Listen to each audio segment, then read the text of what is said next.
नमस्कार दोस्तों, स्वागत है आपका हमारे YouTube चैनल जड़धारी क्लासेस में। दोस्तों, आज की वीडियो उन स्टूडेंट के लिए बेहद खास होने वाली है जो अभी 12th में हैं या 12th कंप्लीट कर चुके हैं और मेडिकल क्षेत्र में अपना करियर बनाना चाहते हैं और बी फार्मा करने के सोच रहे हैं। तो आज की वीडियो में बी फार्मा के बारे में कंप्लीट जानकारी मिलने वाली है। तो चलिए दोस्तों, आज की वीडियो शुरू करते हैं। दोस्तों, वीडियो शुरू करने से पहले ये जान लेते हैं कि आपको इस वीडियो में क्या क्या जानकारी मिलने वाली है। फार्मेसी क्या है, बी फार्मा क्या होता है, एलिजिबिलिटी, बी फार्मा का admission process, age limit, B pharma की फीस कितनी होती है, बी फार्मा करने के क्या क्या फायदे हैं, आगे आपको क्या क्या स्कोप होने वाला है, टॉप कॉलेज ऑफ इंडिया। अगर आप बी फार्मा कर लेते हैं तो उसके बाद अगर जॉब करना चाहते हैं तो आपको क्या सैलरी मिलने वाली है, और बी फार्मा करने के बाद अगर आप आगे की पढ़ाई करते हैं तो आपके लिए क्या बेहतर कोर्स हो सकते हैं। तो इस वीडियो में इन 10 बिंदुओं के बारे में पूरी तरीके से जानेंगे। सबसे पहले बात करते हैं फार्मेसी होती क्या है। दोस्तों, अगर आप बी फार्मा कर रहे हैं तो बी फार्मा करने से पहले आपको पता होना चाहिए फार्मेसी होती क्या है। फार्मेसी का सीधा संबंध होता है दवाई से, मेडिसिन से, ड्रग से। यह तो दवाई है जो ये औषधि का निर्माण होता है, ये सारा का सारा क्षेत्र आता है फार्मेसी के अंतर्गत। कि फार्मेसी में दवाइयों का टेस्ट कैसे होता है, ये दवाई कैसे बनाई जाती है। जो बड़ी बड़ी कंपनियां होती है फार्मास्यूटिकल कंपनी, उसमें दवाई किस तरीके से बनाई जाती है, उनका निर्माण, उनका केमिकल फॉर्मूला, ये सारे के सारे जो भी ये विज्ञान है ये सारा का सारा आता है फार्मेसी के अंदर। अब बात करते हैं बी फार्मा क्या होता है। बी फार्मा यानी बैचलर ऑफ फार्मेसी, ये इसकी फुल फॉर्म है। दोस्तों, ये एक 4 वर्षीय डिग्री कोर्स है जिसे 12th के बाद किया जाता है। इस कोर्स में आपको दवाई से जुड़ी हर छोटी मोटी जानकारी आपको सिखाई जाती है, जैसे दवाई कैसे बनाते हैं, इसका केमिकल फॉर्मूला, दवाई से जुड़े सभी टेस्ट। आप यहाँ पर अगर आप इस कोर्स को करते हैं तो आपको खुद की मेडिकल शॉप खोलने का लाइसेंस मिल जाता है। यदि आपकी मेडिकल क्षेत्र में रुचि है तो ये कोर्स आपके लिए काफ़ी बेहतर हो सकता है। अब बात करते हैं एलिजिबिलिटी ऑफ फार्मेसी कि बी फार्मा करने के लिए आपके पास क्या क्या एलिजिबिलिटी होती है, क्या क्या आपके पास शैक्षणिक योग्यता है। सबसे पहले बात करते हैं कि शैक्षणिक योग्यता की। तो अगर आप 12th साइंस सब्जेक्ट से हैं, साइंस सब्जेक्ट में आपके पास बोले तो फिजिक्स, केमिस्ट्री, बायोलॉजी या फिजिक्स, केमिस्ट्री, मैथ्स। इसमें सबसे बड़ी बात यह है कि एक मेडिकल क्षेत्र का ऐसा कोर्स है जहां पर मैथ्स और बायोलॉजी दोनों सब्जेक्ट वाले अप्लाई कर सकते हैं। आपकी 12th में आपके पास 50% मार्क्स होने चाहिए। अगर आप 50% मार्क्स के साथ 12th कंप्लीट करते हैं तो आप एलिजिबल हो जाते हैं बी फार्मा के लिए। तो अब आप बी फार्मा कॉलेज के लिए अप्लाई कर सकते हैं। यहाँ पर बायोलॉजी और मैथ्स दोनों सब्जेक्ट वाले अप्लाई कर सकते हैं। इसके बाद बात करते हैं कि बी फार्मेसी का एडमिशन प्रोसेस क्या होता है। तो अगर आपकी 12th में 50% मार्क्स आते हैं तो आप एलिजिबल हो जाते हैं एडमिशन लेने के लिए। तो भारत में कुछ ऐसे कॉलेज हैं जहां पर 12th की मेरिट बेस पे आपको एडमिशन मिलता है, अर्थात जो 12th की जो परसेंटेज आपके होंगे सभी की मेरिट लगेगी। अगर आपका मेरिट में नाम आता है तो आपको वहां पर एडमिशन मिल जाता है। लेकिन कुछ कॉलेज ऐसे भी हैं जहां पर एंट्रेंस एग्जाम के आधार पर आपको दाखिला मिलता है। वहां पर पहले आपको एंट्रेंस एग्जाम देना पड़ता है। कुछ ऐसे एंट्रेंस एग्जाम है जैसे बिट सेट हो गया, WDJEE आपका हो गया। अगर आप इन एग्जाम को देते हैं तो आप बी फार्मा में प्रवेश कर सकते हैं। इनके लिंक आपको डिस्क्रिप्शन में दे रखे हैं, आप वहां पर इसको चेकआउट कर सकते हैं। इसके बाद बात करते हैं एज लिमिट की। अगर आप बी फार्मा करना चाहते हैं तो आपकी एज क्या होनी चाहिए।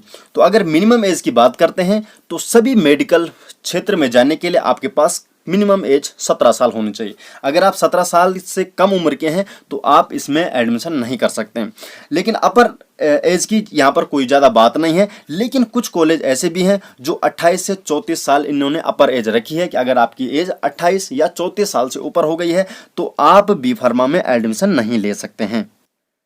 इसके बाद बात करते हैं कि अगर आप बी फार्मा करते हैं तो आपको कॉलेज में क्या क्या फीस होने वाली है आपकी। जब आप बी फार्मा करेंगे तो कॉलेज आपको कितनी फीस लेगा। तो अगर बात करें फीस की तो यहाँ पर 2 कॉलेज आते हैं, गवर्नमेंट और आपके पास जो प्राइवेट कॉलेज होते हैं। गवर्नमेंट कॉलेज की बात करें तो यहाँ पर फीस थोड़ा ज़्यादा होती है अन्य कोर्सों के हिसाब से, जैसे JNM हो गया, NM हो गया, उनके मुकाबले थोड़ा यहाँ पर क्या है, जैसे डी फार्म हो गया, उसके मुकाबले यहाँ पर फीस ज़्यादा होती है। तो अगर आप गवर्नमेंट कॉलेज से बी फार्मा करना चाहते हैं तो 4 साल का बी फार्मा है और प्रत्येक साल आपको 40,000 से 1 लाख के बीच फीस पड़ती है। अब गवर्नमेंट के भी अलग अलग कॉलेज हैं। कुछ कॉलेज ऐसे हैं जो क्या है जो पूरा का पूरा गवर्नमेंट है, और कुछ कॉलेज कॉलेज ऐसे हैं जहां पर आपको जो सेल्फ फाइनेंस में कराते हैं बी फार्मा कोर्स, बोले तो कोर्स उनका होता है और आपको वहाँ पर आधी फीस, ये समझ सकते हैं आप, आधी फीस देनी पड़ती है। तो वहाँ पर 40,000 से 1 लाख के बीच आपको फीस पड़ती है। तो ये अलग अलग कॉलेज का है, तो वो आप गवर्नमेंट कॉलेज में पता कर सकते हैं, जिस कॉलेज जो आपके आसपास कॉलेज है वहाँ पर आप अगर करना चाहते हैं। अगर बात करें प्राइवेट कॉलेज की, तो भाई प्राइवेट कॉलेज का बहुत बड़ा वेरिएशन है, अलग अलग कॉलेजों की बहुत ज़्यादा अलग अलग फीस है, और यहाँ पर प्राइवेट कॉलेज है तो जाहिर सी बात है कि यहाँ पर फीस ज़्यादा होगी, और 1 लाख से ऊपर ही किसी भी कॉलेज की प्रति साल की आपको यहाँ पर फीस देखने को मिलेगी। दोस्तों इसके बाद जान लेते हैं कि अगर आप बी फार्मा कर चुके हैं तो आपको क्या क्या फायदा होने वाला है, या बी फार्मा करने के बाद आपको क्या क्या फायदा होंगे, ये भी आपको जानना बहुत जरूरी है। क्योंकि जब कोई भी कोर्स हम तभी करते हैं कि हमें ये पता होना चाहिए कि भाई क्या फायदा होने वाला है इसका, तो ये भी जानना बहुत जरूरी हो जाता है। तो सबसे बड़ा पहला फायदा जो है कि ये एक क्या है, एक डिग्री कोर्स है।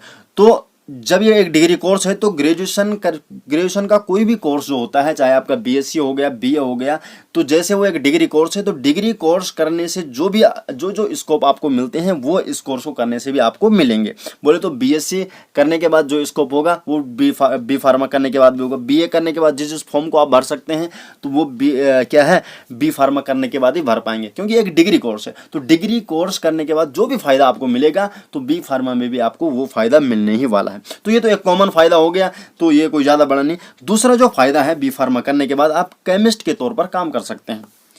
तीसरी बात करें कि यदि आप अपना मेडिकल स्टोर खोलना चाहते हैं तो आपको इसका लाइसेंस मिल जाता है, तो ये भी एक बड़ा फायदा है यहाँ पर। चौथी बात अगर करें तो बी फार्मा करने के बाद आप बड़ी बड़ी फार्मास्यूटिकल कंपनी में जॉब कर सकते हैं, और यहाँ पर जब आप बड़ी बड़ी कंपनी में जाएंगे तो जाहिर सी बात है वहां पर सैलरी भी आपकी अच्छी खासी होगी। आगे की बात करें कि दूसरा जो फायदा है, इसमें आप क्या करते हैं, अगर आप आगे टीचिंग फील्ड में जाते हैं तो आप एम फार्मा कर सकते हैं, और अगर आप एम फार्मा करते हैं तो आप ऐसे कॉलेज में पढ़ाएंगे जहां पर बी फार्मा के स्टूडेंट होंगे, तो बी फार्मा कॉलेज में आप फिर पढ़ा सकते हैं अगर आपकी टीचिंग फील्ड में रुचि है। इसके अलावा आप सरकारी और गैर सरकारी विभागों में रिसर्च के तौर पर कार्य कर सकते हैं। इसके बाद बात कर लेते हैं जो कि सभी को जानकारी होनी चाहिए कि भाई आपने कोर्स कर दिया, सब कुछ आपका हो गया, अब जब जॉब करेंगे तो सैलरी आपको कितनी मिलने वाली है, अर्थात सैलरी बी फार्मा के बाद आपको क्या सैलरी मिलती है।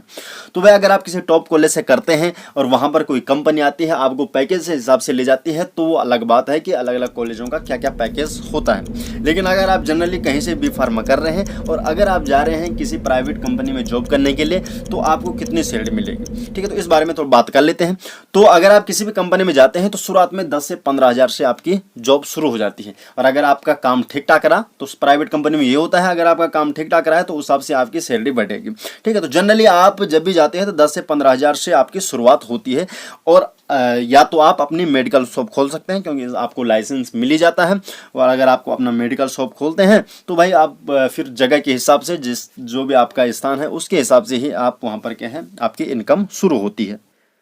इसके बाद बात कर लेते हैं कि भाई अगर आपने बी फार्मा तो कर दिया है और आप अभी आगे की पढ़ाई करना चाहते हैं, तो बी फार्मा करने के बाद आगे कौन कौन से कोर्स आप कर सकते हैं, कौन कौन से बेहतर आपके पास करियर ऑप्शन हो सकते हैं, तो इसके बारे में बात कर लेते हैं। तो बी फार्मा करने के बाद कुछ जो कोर्स हैं, जैसे आपके पास हो गया एमएससी फार्मास्यूटिकल केमिस्ट्री, दूसरा कोर्स होता है मैनेजमेंट प्रोग्राम इन फार्मेसी में कर सकते हैं, तीसरा जो कोर्स है वो है post graduation diploma in clinical trial management, चौथा जो है वो है master of pharmacy M pharma, पांचवा कोर्स है integrate post graduate diploma in clinic research and pharma, छठा जो आता है वो है कोर्स इन क्लिनिक रिसर्च, सातवां आप एमबीए कर सकते हैं, या आठवां अगर आप बात करें तो ड्रग स्टोर मैनेजमेंट कोर्स आप कर सकते हैं। दोस्तों आज की वीडियो में आपने जाना बी फार्मा के बारे में पूरी जानकारी। तो दोस्तों आज की वीडियो आपको कैसी लगी, वीडियो पसंद आती तो वीडियो को लाइक कीजिए, अपने अधिक से अधिक दोस्तों को इस वीडियो को शेयर कीजिए, और अगर आपने अभी तक हमारे चैनल को सब्सक्राइब नहीं किया तो जाते जाते चैनल को सब्सक्राइब जरूर कर लीजिए, साथ में बेल आइकन को हिट करना बिल्कुल न भूलें, जिससे आने वाली लेटेस्ट वीडियो की नोटिफिकेशन आप तक समय समय मिलती रहे। तो चलिए दोस्तों आज की वीडियो के लिए बस इतना ही, मिलते हैं एक नई इंटरेस्टिंग वीडियो के साथ, तब तक के लिए बहुत बहुत धन्यवाद।